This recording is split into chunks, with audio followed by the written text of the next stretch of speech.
안녕하세요. 저는 경기도에 살고 예비 쌍둥이 엄마입니다. 요즘 몸이 점점 무거워져 집에서 TV를 보며 뒹굴거리는 날이 많은데요. 드라마를 보다가 문득 저의 첫 번째 결혼 생활이 떠올라 이렇게 사연을 쓰게 되었어요. 믿었던 두 사람에게 배신당하고 제가 어떻게 했는지 한번 들어보실래요? 남편과 전 같은 대학을 다니던 친구 사이 그 이상도 그 이하도 아니었습니다. 한 학기가 지나갈 무렵 남편은 갑작스레 저에게 고백을 해왔고 전 그런 남편을 밀어냈어요. 남편이 싫은 것보단 연애 자체에 관심이 없었어요. 누굴 만나고 사랑하고 또 헤어지고 그런 것들이 저에겐 그저 감정 낭비처럼 느껴졌거든요. 하지만 남편은 지치지 않고 제 곁을 지켜주었고 전 남편과의 선을 긋고 친구로 지내고 있었어요. 그러던 어느 날 남편을 포함해 친구들과 다 함께 점심을 먹으러 가는 길이었어요. 신호등을 건너려는 순간 음주운전 차량이 빠른 속도로 저에게 돌진했고 곁에 있던 남편이 저를 구하려다 다리를 크게 다치는 사고가 일어났어요. 다행스럽게도 수술은 성공적으로 끝이 났고 저는 남편이 일어날 때까지 곁을 지켰습니다. 아직도 기억이 나네요. 마취에서 깬 남편이 저를 보고 했던 첫마디를요. 나 네 덕분에 군대는 안 가도 되겠어. 이 정도면 면제 아닐까? 그러면서 웃는데 이 남자 놓치면 안 되겠다는 생각이 들더라고요. 날 위해 목숨도 내놓는 남자. 이런 남자 놓치면 평생을 후회하겠다는 생각마저 들었어요. 남편과 저는 연애를 시작했고 졸업할 무렵에 남편과 저는 누가 먼저라고 할 것도 없이 취업에 성공했어요. 첫 직장이 생긴 25살에 저는 무섭게 밀어붙여 결혼까지 성공했어요. 사회 초년생이었던 남편과 저에겐 모아둔 돈이 있을 리가 없었고 시댁도 넉넉한 편은 아니었어요. 남편과 저는 원룸에서 시작하면 된다고 했지만 저희 부모님의 마음은 그렇지 않았죠. 우리가 돈이 없는 것도 아니고 있는데 왜 너희가 원룸에서 살아? 네 아빠랑도 이야기 다 끝냈으니까 잔말 말고 아파트 들어가서 살아. 우리 사위 혹시나 처가에서 집 사준다고 눈치 보거나 그러면 안 돼? 우리 사위는 내 딸 목숨 구해준 생명의 은인이자 새로 생긴 내 아들이니까 앞으로 우리 철부지 딸 잘 부탁해. 엄마의 말씀 그대로 친정에선 남편에게 늘 고마워했기에 불만은커녕 기쁜 마음으로 40평대 신축 아파트를 마련해 주셨습니다. 가전 가구는 남편과 제가 모았던 돈으로 채우고요. 그래도 모자라던 것은 살면서 채워 넣었어요. 연애 기간이 길었음에도 불구하고 가족이 된 남편은 또 다른 사람이더라고요. 하나부터 열까지 맞는 것이 어쩜 한 가지도 없는 것인지. 그래도 싸우거나 그러진 않았던 것 같아요. 눈만 마주쳐도 웃음이 터지니 어떻게 싸움이 되겠어요? 그런 저희를 보며 양가 어른들은 천생연분이 다름없다고 하셨었죠. 천생연분은 무슨 악연도 그런 악연이 없었는데 말이죠.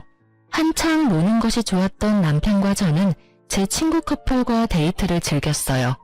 10년 지기 제 친구는 물론이고 친구의 남자친구도 같은 학교 같은 과여서 넷이 어색함 없이 잘 어울려 다녔죠. 주말엔 캠핑, 평일엔 퇴근 후 반주를 즐기며 함께 시간을 보냈었는데 어느 순간부터 친구 커플의 다툼이 많아진다 싶더니 결국 헤어지더라고요. 사건은 그때부터 시작되었어요. 지훈이가 헤어지재. 나 이제 어떻게 해? 나 아직 지훈이 많이 좋아한단 말이야. 하나야, 그만 울어. 그러다 쓰러지겠어. 밥은? 밥은 먹었어? 한 끼도 못 먹었어. 지금은 밥보단 술이 더 생각나. 나랑 같이 술 한잔 해줄 수 있어? 아, 남편도 있는데 무리려나? 아니야. 술 한잔 하자. 남편도 같이 가서 마시면 되지 뭐. 친구는 생각보다 많이 힘들어했고 저희 부부는 그런 친구를 위로해 주었죠. 10년 지기가 이렇게 힘들어하는데 이 정도는 해줄 수 있다고 생각했으니까요. 하지만 호의로 베푼 시간이 길어지니 부담이 되었고 부담은 곧 불편으로 이어졌어요. 눈치가 없는 친구도 아닌데 친구는 눈치라곤 없는 사람처럼 저와 남편의 데이트에 당연하다는 듯 함께하기 시작했고 점점 더 불편해졌어요.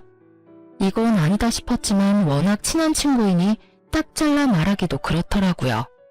거기에다 처음엔 불편한 기색을 표하던 남편도 오죽하면 저러겠냐며 이해해주자고 하니 더욱 말을 꺼내기가 힘들었어요.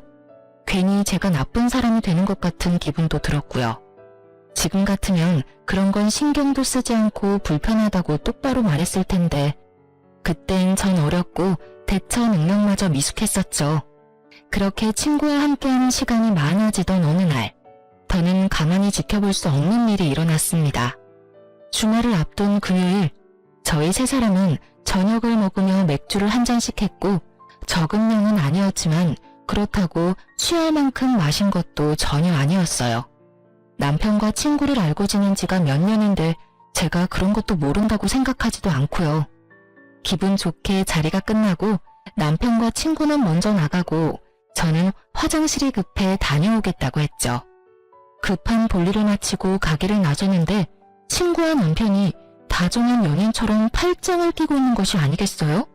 서로를 바라보며 다정하게 웃고 있는데 순간적으로 열이 확 오르며 눈이 다 튀어나올 지경이었어요. 저의 화를 돋운 건 어색함이라곤 찾아볼 수 없는 자연스러워도 너무 자연스러운 두 사람의 모습이었어요. 두 사람 뭐해? 팔짱은 왜 끼고 있어?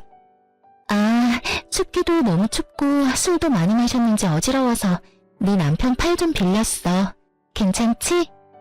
매미 우는 소리에 귀에서 피가 날 지경인데 춥기는 뭐가 추우며 평소 소주 3병도 거뜬히 마시는 애가 맥주 3병에 어떻게 어지럽기까지 한 건지 이해되지 않는 것 투성이었지만 긴 말에서 뭐 하나 싶었어요.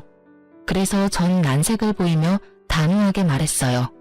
아니, 싫어. 친하게 지내는 것까지는 괜찮은데 스킨십은 싫으니까 앞으로 조심해줬으면 해. 미안. 내가 생각이 짧았나 봐. 진짜 미안. 진심인지 아닌지 알 수는 없었지만 일단 제가 기분 나빠하니 냉큼 사과부터 하는 친구와는 달리 남편 놈은 친구 편을 들더라고요. 목에 핏대까지 세우면서요. 뭘 그렇게 예민하게 굴어? 당신한테 친한 친구면 나한테도 친구인데 친구끼리 팔짱도 끼고 그럴 수 있는 거지. 하나 민망하게 꼭 그렇게 말해야 해? 당신 이렇게 속 좁은 여자였어? 뭐? 속이 좁아? 지나가는 사람 붙잡고 물어봐. 내가 속이 좁은 건지 두 사람 행동이 잘못된 건지. 그리고 당신은 지금 누구 편을 드는 거야? 누구 편을 드는 게 아니라 상황이 그렇잖아. 당신이 그렇게 몰아세우면 우리가 꼭 무슨 짓 하다가 걸린 사람 같잖아. 그냥 그런가 보다 하고 넘기면 되는 일을. 이게 뭐야? 당신 때문에 분위기 이상해졌잖아. 왜? 찔려? 난 그저 스킨십만 자제해달라고 했을 뿐인데 왜 오버하고 난리야? 그리고 분위기 이상해진 게 내 탓이야? 당신이 목에 핏줄까지 세우면서 나서서 분위기가 더 이상해졌다는 생각은 안 해?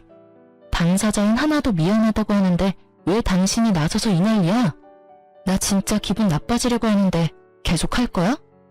처음이었어요. 제가 그렇게까지 남편에게 언성을 높이며 화낸 것은요. 처음 보는 저의 모습에 이제야 사태 파악이 된 남편놈은 말까지 더듬으며 상황 정리를 해보려 애쓰더군요. 아니 그게 아니라 여보. 내 말은 그러니까 괜히 별거 아닌 일로 두 사람 우정에 금이라도 갈까 걱정돼서 누구 편을 더 들고 그러려고 그랬던 건 아닌데 말하다 보니까 감정이 격해져서 나도 모르게 당신 기분 상하게 했어. 미안해. 졸지에 친구 앞에서 부부싸움까지 하는 꼴이 되어버린 저는 친구에게 다음에 보자는 짧은 인사를 남긴 채 집으로 돌아왔어요. 남편은 그날 밤 새벽녘까지 저에게 용서를 구했고 저는 그런 남편을 용서해 주었어요. 자기, 한 번만 더 남이 보는 앞에서 내 편 안 들고 다른 사람 편 들었다간 가만 안 둬? 당연하지. 난 남이라고 생각하지 못했어. 워낙 당신이랑 친하니까. 그래서 팔짱 정도는 가볍게 생각했나 봐. 난 정말 당신이 이렇게까지 기분 나빠할지 몰랐어. 당연히 기분 나쁘지. 친구는 친구야. 가족이 될 순 없다고. 그리고 팔짱 낀 것도 그래. 처음엔 팔짱, 그 다음엔 퐁, 그 다음엔 뭐가 될지 어떻게 알아? 일어나지도 않은 일을 걱정하는 것도 웃기지만 혹시나 하는 일을 만들고 싶지 않은 내 심정도 이해해줘야지. 난 괜한 일 때문에 당신도 친구도 잃고 싶지 않아. 알았어. 내가 생각이 짧았어. 앞으로 조심할게. 조심할 필요도 없어. 앞으로는 하나랑 당신이랑 같이 보는 일은 안 만들 거니까. 당신도 그렇게 알고 눈치껏 피해줬으면 좋겠어. 알겠지? 네, 잘 알겠습니다. 내 친구도 아닌데 뭐, 안 보면 되지. 이렇게까지 했는데 다신 이런 일로 얼굴 붉히는 일은 없겠지 했어요. 저는 앙금이 완전히 사라지지 않아 친구와 거리를 두며 지냈고 친구와 어울리지 않으니 남편과의 사이도 괜찮았어요. 아니, 오랜만에 둘만의 시간을 보내니 설레기도 하고 연애할 때 생각도 나는 것이 더 좋았어요. 그렇게 둘만의 시간을 보내며 친구와 거리를 두던 어느 날, 제 인생을 송두리째 바꿔버릴 사건이 일어났습니다. 전 그날따라 이상하리만큼 일이 잘 풀렸어요. 지금 생각해보면 그날은 저에게 운수 좋은 날이었던 것 같아요. 유명 소설 속 의미도 말 그대로의 의미도 되는 운수 좋은 날이요. 그날따라 월 마감 보고서도 한 번에 통과하고 버스 정류장에 도착하자마자 버스가 오고 심지어 지옥 같은 퇴근 시간에 신호 한 번 걸리는 일 없이 빠르게 집에 도착했죠. 혼자 콧노래를 부르며 현관문을 열었고 집안엔 당황하는 남편과는 상반되게 차분하게 소파에 앉은 친구가 있었어요. 두 사람 사이엔 거리가 꽤 있었는데도 왜인지 이상한 분위기에 화가 확 나더라고요. 거기에다 저도 없는 집에 남편과 함께 있는 친구. 여러분은 이해가 되시나요? 전 이해가 되지 않았고 표정 관리조차 되지 않더군요. 남편은 말을 더듬으며 무슨 말이라도 하려고 했고 전 남편의 말이 들리지 않았어요. 그게 아니라 무슨 상황인지 설명 좀. 오늘 온다는 말 없었잖아. 아니, 연락도 안 했잖아. 근데 왜 나도 없는 집에 이러고 있는지 설명이 좀 필요할 것 같은데. 남편보다 친구의 설명이 필요한 상황이라 생각했기에 저는 친구를 보며 물었고 친구는 한숨을 쉬더니 안이 굽던 말투로 말을 하기 시작했어요. 아, 미리 연락 못한 건 미안. 요즘에 네가 나 피하는 것 같아서 서프라이즈 파티라도 하려고 온 거여서 연락할 수가 없었어. 너한테 연락하고 오면 그건 서프라이즈가 아니잖아. 그리고 우리 10년 된 친구야. 그런 사이에 굳이 꼭 연락까지 하고 와야 해? 너 변했어. 우리 우정이 이것밖에 안 되는 거야? 나 섭섭해지려고 한다 얘. 서프라이즈 파티는 개뿔. 이 정도면 서프라이즈 빅엿을 준비한 거 아닌가요? 전 어이가 없어서 헛웃음이 나왔어요. 하나야, 나야말로 섭섭해지려고 해. 네 말대로 우리가 10년 지기 친구인데 내가 그런 식으로 행동하고 너도 눈치란 게 있으면 한동안은 거리를 둬야겠다. 이런 생각쯤은 해야지. 저번에 우리가 얼굴 붉힌 이유가 있는데 네가 조금이라도 내 생각을 했다면 나도 없는 집에 내 남편이랑 너랑 둘만 있어야 하는 일을 만들었을까? 글쎄, 난 아닌 것 같은데. 이건 나를 위한 서프라이즈 파티가 아니지. 최혜진, 너 진짜 말 이상하게 한다. 내가 네 남편한테 무슨 짓이라도 한대? 왜 저번부터 별것도 아닌 걸로 사람 이상하게 만들어? 오늘도 그래. 나는 너랑 사이가 이상해진 것 같아서 좀 풀어보려고 기껏 바쁜 시간 쪼개서 찾아왔는데 그럼 나한테 한다는 말이 고작 이거야? 너 혹시 의부증이야? 그렇지 않고서는 지금 이 반응 일반적이지 않잖아. 뭐? 의부증? 너 말 다 했어? 네 행동 이상한 건 생각 안 하고 누굴 정신병자로 몰아. 진짜 기가 막히고 코가 막혀서. 당신 생각도 그래?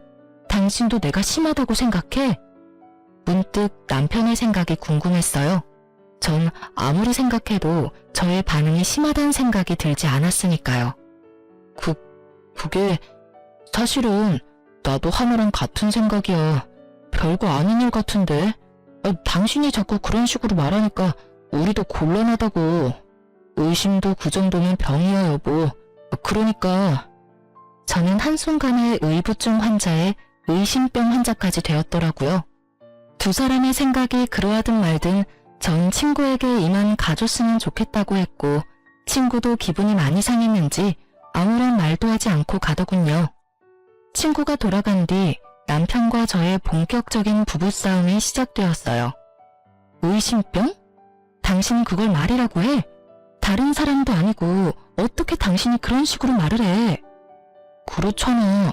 하나는 당신이랑 좋게 풀어보고 싶어서 찾아왔는데 그런 사람 보고 범인 취조하듯이 상황 설명이나 하라고 하고 뭐 한 게 없는데 무슨 상황 설명을 해. 우린 그저 대화만 했어. 그것도 당신 화를 어떻게 하면 풀어주나 하는 대화. 그게 그렇게 잘못한 일이야? 죄인 취급받을 만큼? 와, 당신 말만 들으면 나 진짜 미친년 같다. 그렇지? 근데 여보, 내가 분명히 말했었지. 난 그런 상황을 만드는 것 자체를 이제 만들고 싶지 않다고. 거기에 대해서 당신도 수긍하고 돕기로 했고. 그런데 나한테 말도 없이 내 집에서 당신이랑 하나랑 둘이 있는 모습을 보는데 내가 어떤 생각이 들 것 같아? 그러면 나보고 어쩌라고.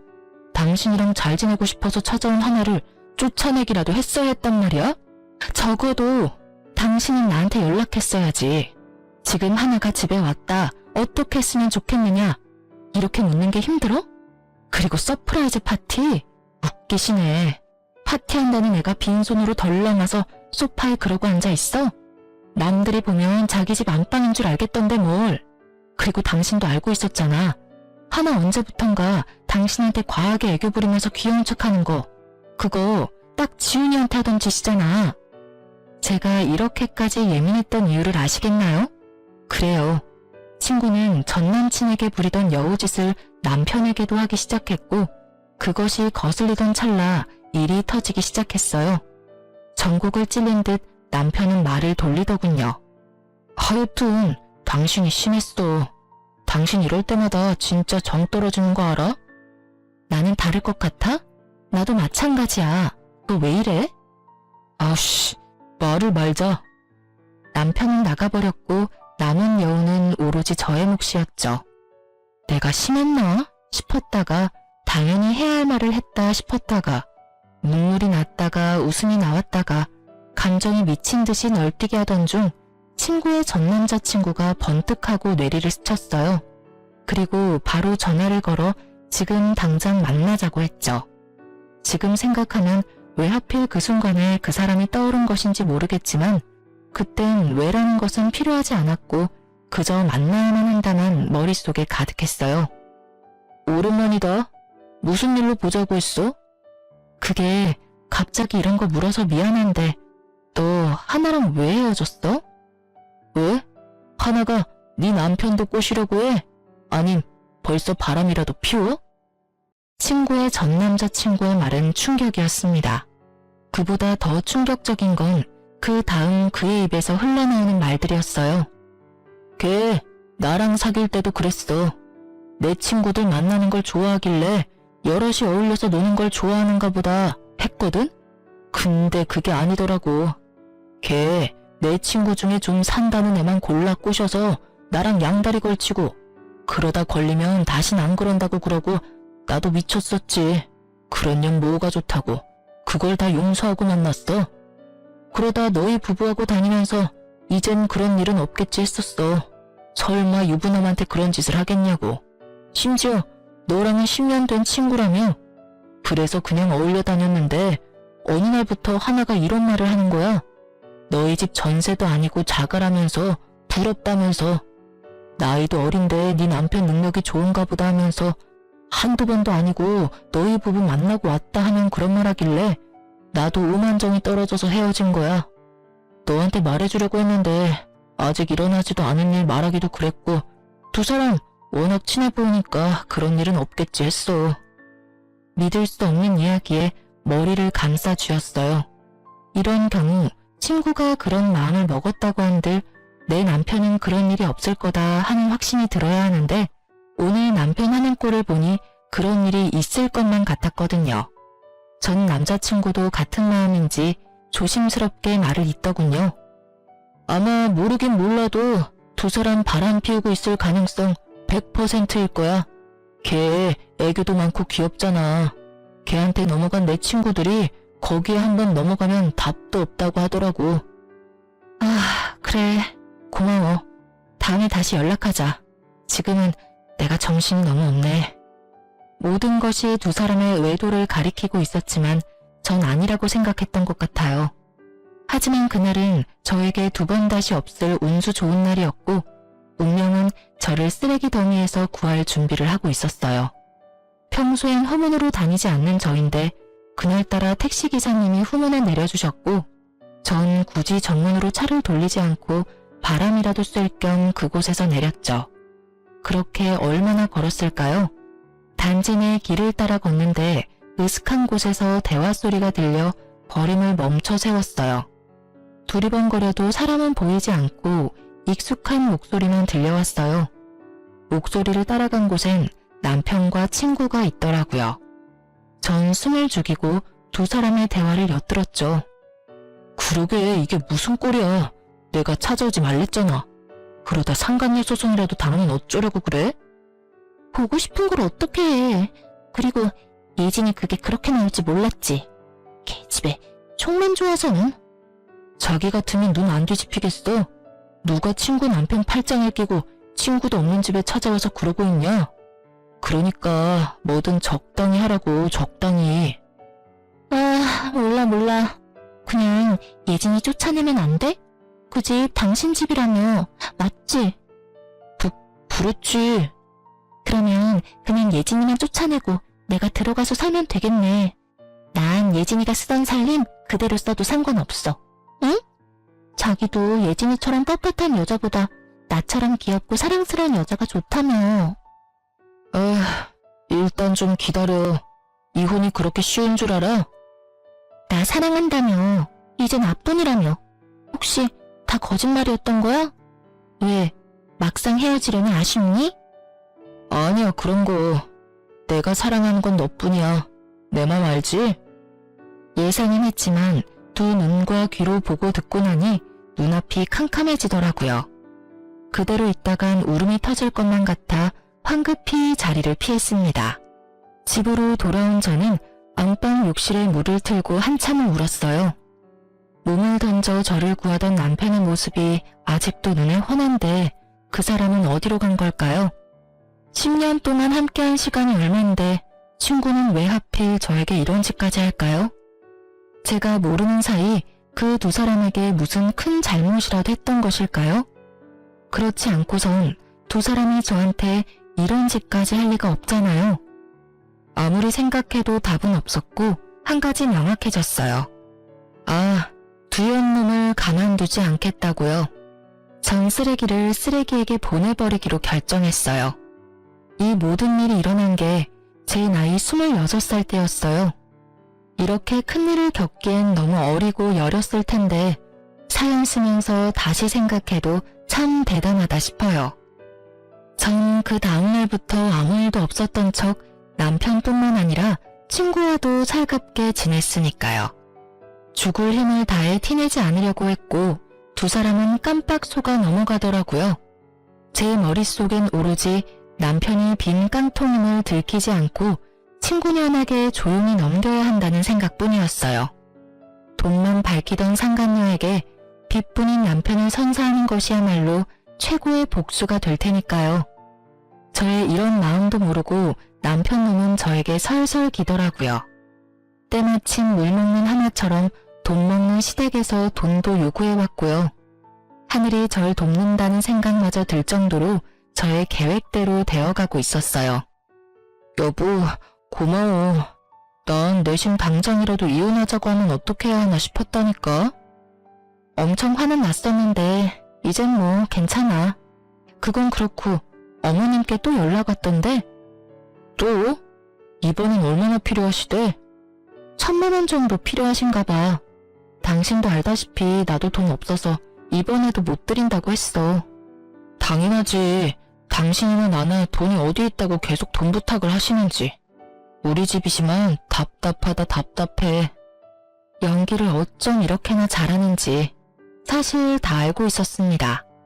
매번 말은 저렇게 해도 뒤로 저 몰래 도와주고 있다는 사실을요.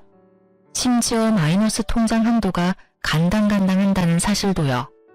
오죽하면 저에게 거짓말까지 하면서 도와드릴까 하는 마음에 모른 척은 했지만 내심 걱정이 컸었는데 이렇게 되고 나니 얼마나 좋은지.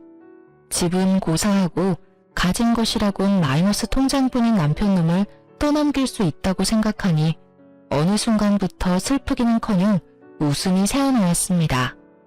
전 차분히 때를 기다렸고 상황은 제 예상대로 흘러갔습니다. 남편은 저와 이혼까지 할 생각은 없었고 상간녀만 애가 타는 상황이었죠. 상간녀는 저에게 사과하고 싶다며 저를 찾아왔고 전 기쁜 마음으로 만나주었어요. 저를 만나려는 이유가 뻔히 보였으니까요. 오랜만이야. 우리 10년 넘게 알고 지내면서 이렇게 오랫동안 안 본 적 없었던 것 같은데. 그렇지? 생각해보니까 그런 것도 같네. 지난번 일은 내가 미안했어. 네가 충분히 화낼 수 있는 상황인 건 아는데 나도 섭섭한 마음이 커서 말이 막 나갔어. 용서해줄 거지? 친구 사이에 용서하고 말고 할 게 뭐 있어? 우리가 1, 2년 친구도 아니고 무려 10년 친구인데 그깟 남자 때문에 흔들릴 그런 얕은 우정은 아니잖아? 그렇지. 아, 정말 다행이다. 나 요즘 너랑 수다 못 떨어서 엄청 우울했거든. 오랜만에 수다나 왕창 떨자. 그래. 요즘 어떻게 지내? 자취방은 구했어? 우리 집 근처로 알아본다고 했었나? 제가 생각해도 전 너무 친절했어요. 상간녀가 말 꺼내기 쉽도록. 이토록 친절하게 판까지 깔아주었으니까요. 상간녀는 기다렸다는 듯 밝게 웃으며 준비해온 말을 꺼내더군요. 그렇지 않아도 알아보고 있는데 너희 집은 비싸지? 너희 집 보다가 원룸 보니까 영 눈에 안 차는 거 있지. 우리 월세 아니고 자가야. 그리고 내가 산 게 아니라 정확한 가격은 모르고. 남편은 알려나? 물어봐 줄까? 그런데 혼자 살기엔 너무 크지 않아? 큰 건 둘째치고 돈은 있어? 보증금은 어떻게 마련한다고 해도 월세 감당할 수 있겠어? 그냥 원룸 알아보고 돈 좀 더 모아서 아파트로 옮기지 그래. 그럴까 그럼? 그나저나 넌 가격을 모르는구나. 하긴 집은 남자가 해오니까 모를 수도 있겠네. 그나저나 이 남편 능력 진짜 좋다. 우리랑 나이도 같은데 아파트는 어떻게 장만했대? 그런데 너희 혹시 공동명이야? 어머, 이런 거 묻는 건 실례인가? 우리 사이에 무슨 공동명이 아니야. 한 사람이 돈을 다 냈는데 무슨 공동명이야. 공동명이 바라면 그게 진짜 양심 없는 짓이지. 남편이 매일 아파트 시세를 검색하니 매매가를 아는 것은 당연했고 명의는 아파트를 마련해주신 부모님 명의였으니 제 말엔 거짓말이 전혀 없었죠. 진실은 알지도 못한 채 웃음꽃이 피는 친구년을 보며 저 또한 환한 웃음으로 저의 심정을 알려주었어요. 확인할 것이 끝남인지 상간녀는 빠르게 저의 이혼을 도와주더군요. 자신들의 외도 증거를 차곡차곡 모아 저에게 보내주었으니까요. 답답하기도 했겠죠. 집 명의도 확인했겠다. 이제 남편이 이혼하고 자신과 재혼만 하면 편히 살 수 있을 것 같은데 망할 놈의 남편이 이혼을 미루기만 했을 거니까요. 친절한 상간녀 덕분에 전 손쉽게 증거를 모을 수 있었죠. 그리고 드디어 결전의 날, 두 사람을 카페로 불렀어요. 두 사람 화해한 거야? 이제 셋이 함께 보는 일은 없을 거라더니. 어찌되었든 잘 됐다. 하나, 잘 지냈어? 잘 지냈지. 잘 지냈어? 어줍잖은 연기를 하는 두 사람을 보며 저도 모르게 실수가 터져나왔어요. 당신 왜 웃어? 그러게, 예진아, 갑자기 혼자 왜 웃어? 나 좀 무서워지려고 그래. 혹시 어디 아파? 아, 미안. 두 사람 어색한 연기를 보니까 웃음을 참을 수가 있어야지. 당신 진짜 왜 그래? 정말 아는 것이 하나도 없어 어리둥절한 남편놈과 올 것이 왔구나 하며 기대에 찬 상간녀. 전 두 사람에게 상간녀가 준 증거를 뿌려주며 말했어요. 오랜만은 무슨. 여기 바로 어제도 두 사람 만난 증거가 버젓이 있어. 그러니 내가 두 사람 하는 꼴이 웃기겠어, 안 웃기겠어? 여보, 그게 아니라 우리가 어제 만난 건 당신 곧 생일이잖아. 생일 파티 해주려고 만난 거였어. 그렇지 않아요?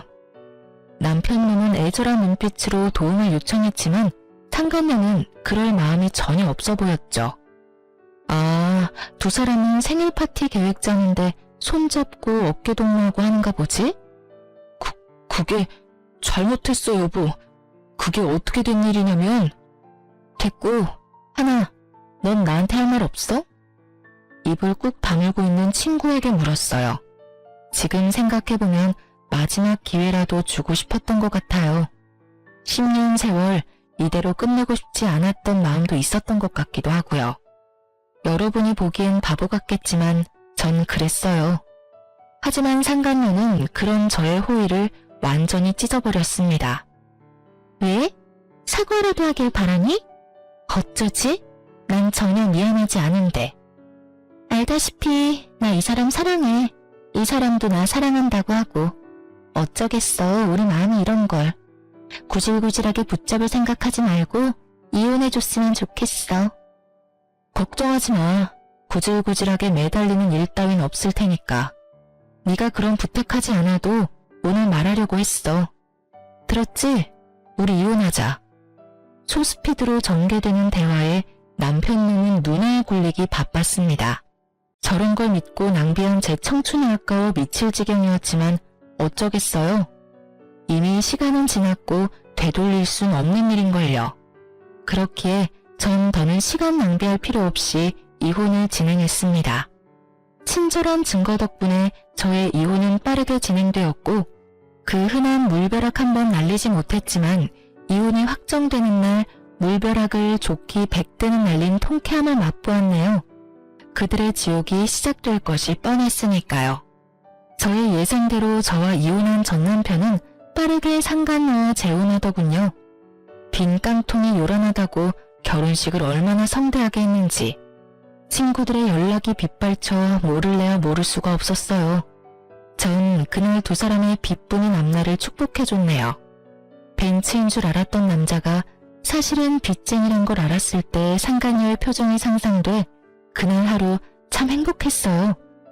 그렇게 이혼하고 전 참 바쁘게 살았어요. 나름 만족할 만한 복수였기에 두 사람을 떠올리지 않으며 살았죠. 2년하고 8개월의 시간이 지났고 전 재혼을 했어요. 첫 번째 이혼으로 상처가 남았던 터라 망설였지만 남편의 끈질긴 구애에 전 다시 한번 용기를 내었고 진작 용기를 내지 않은 것이 후회될 정도로 행복했어요. 부유한 집안에서 자란 남편은 저에게만 다정한 사람이었고 제가 죽으라고 하면 죽는 신용까지도 하는 사람이었어요. 그렇게 전 남편의 사랑으로 완벽하게 과거를 잊고 살았어요. 그러던 어느 날 잊고 지냈던 상간녀를 만난 건 다름 아닌 산부인과였습니다. 그때 당시 전 임신을 한 건 아니었고 볼 일이 있어서 들린 것이었는데 저의 시야 끝에 익숙한 두 사람이 걸렸습니다. 그건 바로 전 심야 상간녀였어요. 목이 다 늘어난 인부복에 머리는 산발인 상간녀는 만삭이었고 그런 상간녀에게 전 시무는 쉴 새 없이 핀잔을 주고 있었어요. 아우 정말 내가 네 년 꼴만 보면 없던 병도 생기는 기분이다. 옷은 그거밖에 없니? 거지도 아니고 꼴이 그게 뭐니? 네가 이딴 꼴로 다니니까 우리 아들도 하는 일마다 안 풀리는 거야. 네 년 때문에 그 부잣집 여자랑도 이혼하고 아파트도 날리고 회사에서도 쫓겨나고 네가 순진한 우리 아들 홀리지만 않았어도 지금쯤 그 좋은 집에서 떵떵거리면서 살았을 텐데 아이고 속 터져 정말. 어머님, 저야말로 억울하다고요. 아파트는 그이 명의라고 했었단 말이에요. 그리고 회사는 그이가 게을러서 쫓겨난 거지 저 때문이 아니라고요. 걔가 왜 게을러졌겠니? 다 너 때문 아니니? 그 좋은 집 살다가 너 때문에 단칸방 살이에 빚만 갚게 생겼으니 일할 맛이 나겠어? 어머님은 왜 매번 제 탓만 하세요? 저도요 어머님, 뱃속에 애 때문에 참고 살아요. 누군 같이 살고 싶어서 사는 줄 아세요? 너 말 한번 잘했다. 이 와중에 임신이 하고 싶더니 몸 관리를 어떻게 했길래 덜컥 임신이나 해서는 그나마 아들이라니 내가 병원이라도 같이 와주는 줄 알아. 어휴, 꼴 보기 싫어. 나 먼저 갈 테니 집엔 알아서 와. 꼴도 보기 싫다며 떠나는 전시모를 뒤로 상간연한 눈물을 훔치더라고요. 그러다 문득 시선에 신경이 쓰였는지 주변을 둘러보는데 그 순간 저와 눈이 딱 마주쳐버렸어요. 한눈에 저를 알아본 상간녀는 무서운 기세로 저에게 다가와 다짜고짜 따지기 시작했어요. 내 꼴이 우습니? 이게 다 너 때문이야. 나한테 왜 거짓말했니? 그때 네가 그 인간이 아파트는커녕 빚뿐이라는 말 한마디만 해줬어도 내가 이 모양 이 꼴로 살진 않았을 거 아냐. 이게 다 너 때문이라고. 상간녀의 뻔뻔함에 할 말을 잃은 것도 잠시 저도 한마디 해주었어요. 정신 좀 차려. 고작 아파트 한 채 눈 뒤집혀서 10년지기 뒤통수 때리고 남편 뺏어간 주제에 어디서 고개 빳빳이 쳐들고 남 탓이야, 남 탓이. 그리고 왜 말 안 했냐고? 몰라서 묻니? 가난한 시댁에 가진 거라곤 마이너스 통장뿐인 거지 남편 데리고 가준다는데 너 같으면 말하겠어? 뭐라고? 그래서 나한테 미안한 마음이 조금도 없다는 말이야? 넌 어쩜 그렇게 뻔뻔하니? 이야, 내가 이 말을 이렇게 돌려주게 될지 몰랐네. 잘 들어. 그럼 내가 미안하다고 사과라도 하길 바라니? 어쩌지? 난 전혀 미안한 마음이 없는데.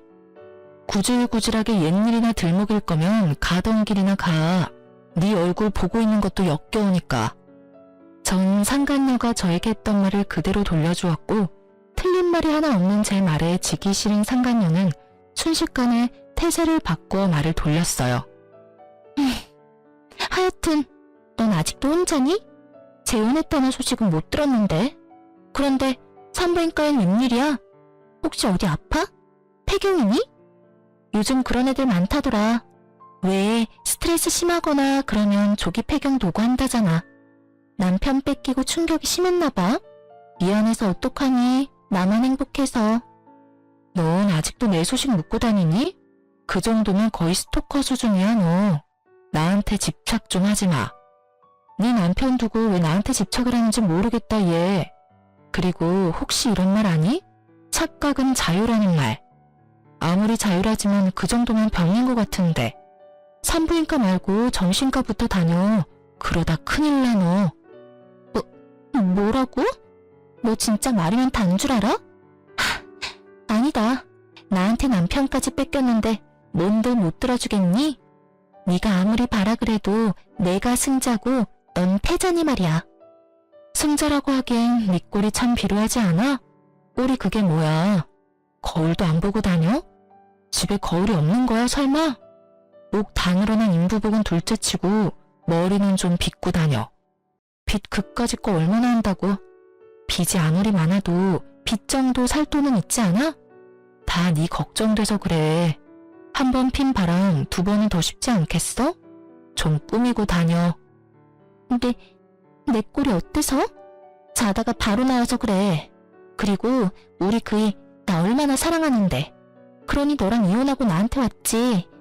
돈이 좀 없어서 그렇지 나한테 얼마나 잘하는지 몰라. 이런 게 행복이구나 싶다니까. 얼마나 필사적으로 사랑받는 척 행복한 척을 하는지 불쌍할 지경이었어요. 상간녀의 필사적인 연기가 계속되던 그때 의사 가운을 입은 남자가 저를 불렀어요. 여보. 그래요. 제 남편은 산부인과 의사였고 남편을 보기 위해 병원에 잠시 들린 것이었어요. 적절한 타이밍에 나타난 남편이 얼마나 반가운지. 다정하게 저를 부르는 의사 남편을 본 상간녀는 많이 놀랐는지 그 퀭한 눈알이 튀어나오겠더라고요. 하긴 퀭한 눈알이 튀어나온다 한들 이상한 일은 아니었죠. 아직도 자신이 뺏은 전 남편을 잊지 못해 혼자 청승맞게 살고 있는 걸로 생각하고 있었을 테니까요. 그렇게 저를 위안 삼으며 그 지옥 같은 삶을 견뎠을 테니까요. 그런데 불행해야만 하는 제가 재혼한 것도 배가 아픈데 하필 그 남편이 의사이니 그 배알이 얼마나 꼬이겠어요? 이러려고 의사 남편과 재혼한 건 아니었는데 그날만큼은 가운 입은 남편이 그렇게 자랑스러울 수가 없었어요. 믿을 수 없는 사실에 상간녀는 개거품을 물며 절규하기 시작했어요. 아니야. 그럴 리가 없어. 넌 나한테 다 뺏기고 불행했어야지. 내가 누구 때문에 이렇게 사는데? 내가 왜 이렇게 살게 됐는데? 미친 사람처럼 상간녀가 울분을 토해내는 동안 제 곁으로 온 남편은 위험한 상황이라 생각했는지 저의 어깨를 감싸주더라고요. 그런 모습을 본 상간녀는 마지막 발악이라도 하는지 저를 모함하기 시작했어요. 안녕하세요.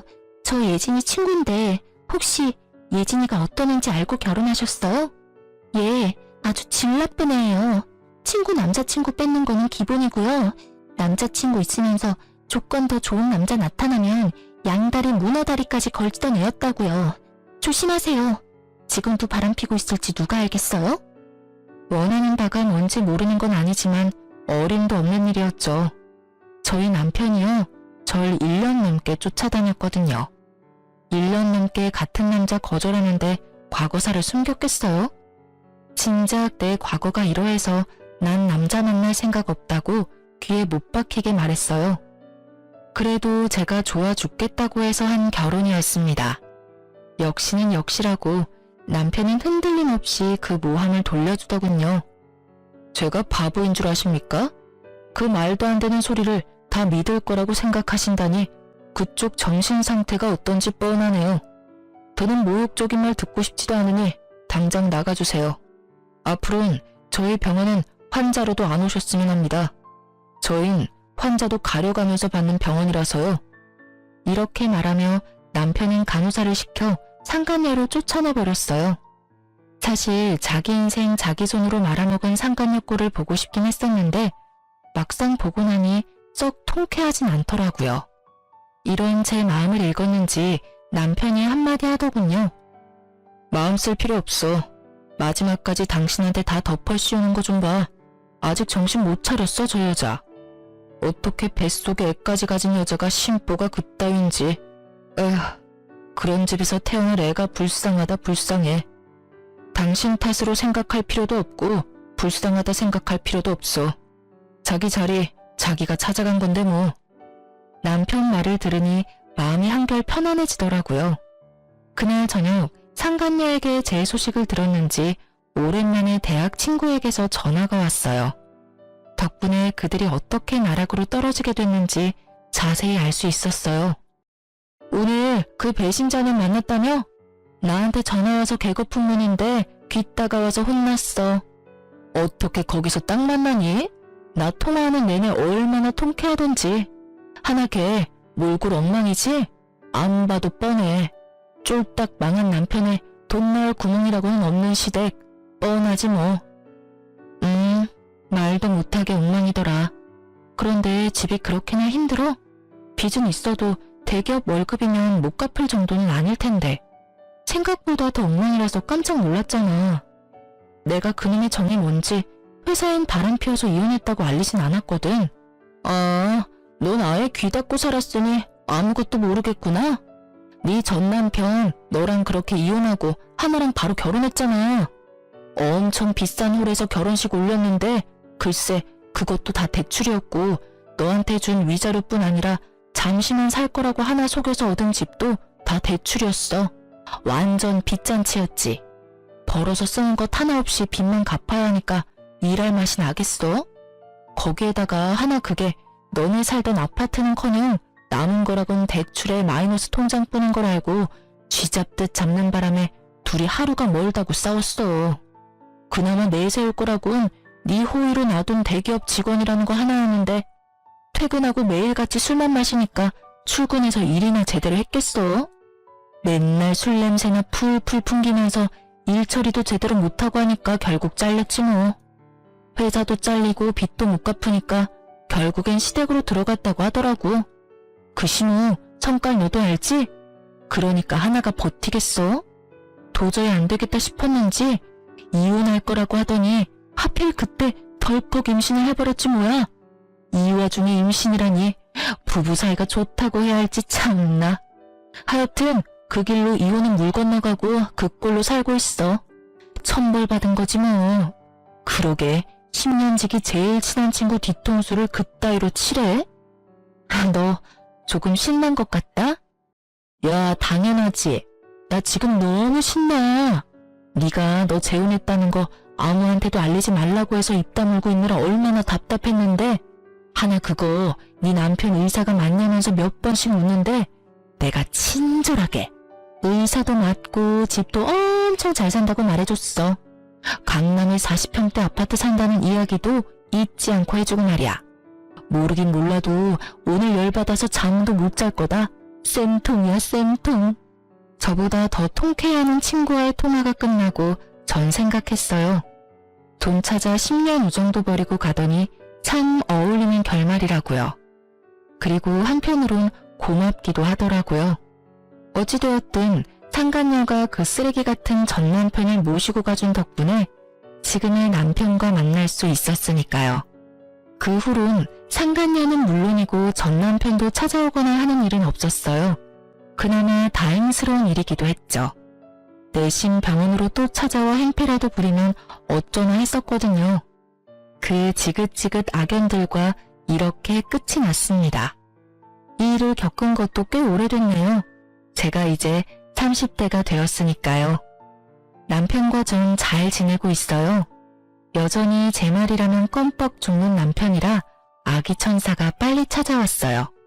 그것도 하나가 아닌 두 천사가 제 뱃속에 자라고 있어요.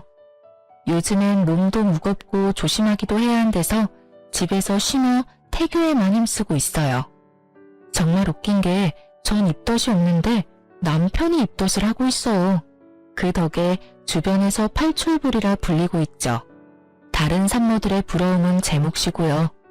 거기에다 어머님은 입덧하는 아들은 보이지도 않으신지 음식을 그렇게 해주세요. 남편은 냄새만 맡아도 구역질을 하는데 전 그러거나 말거나 잘 먹으니까요. 덕분에 저와 뱃속의 아기들은 아주 건강해요. 똥 차가고 벤츠 온다더니 그 말이 딱 맞다고 생각하는 요즘. 오늘이 내 생의 마지막 날이라고 해도 후회가 없을 만큼 행복하네요. 어쩌다 보니 제 자랑이 길어졌네요. 이해해 주실 거죠? 제 긴 사연과 자랑 들어주셔서 감사합니다.